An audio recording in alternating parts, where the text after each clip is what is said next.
We think about equity a lot in the syllabus. We think about equity a lot in the classroom.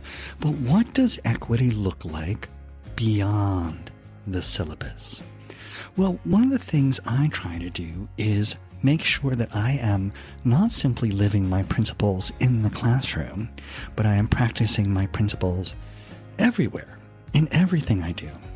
So one of the ways that equity manifests for me is at the grocery store, is driving on I-95, is moving through the world on a daily basis. How do I step back and let others get in front of me? Literally.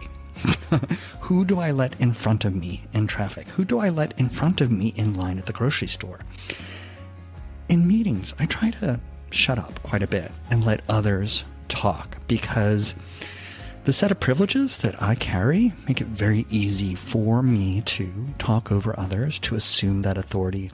And that's not what I want.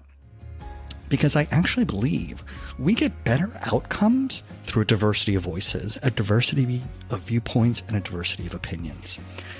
All of that then also manifests in the classroom. Now, I like to think that everybody in the classroom comes in with an equitable opportunity. Same syllabus, same material, same teacher. But we know that some students are at an advantage because of the structures of education they've had access to.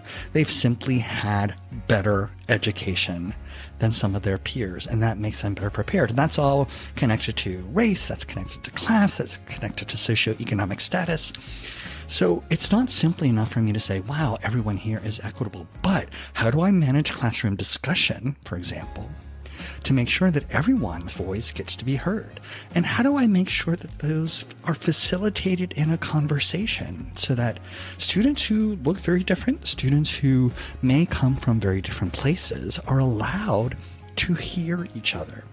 And that classroom management comes from the work I'm doing elsewhere in my life, the work I'm doing to let others in. And when we let others in, we get better results.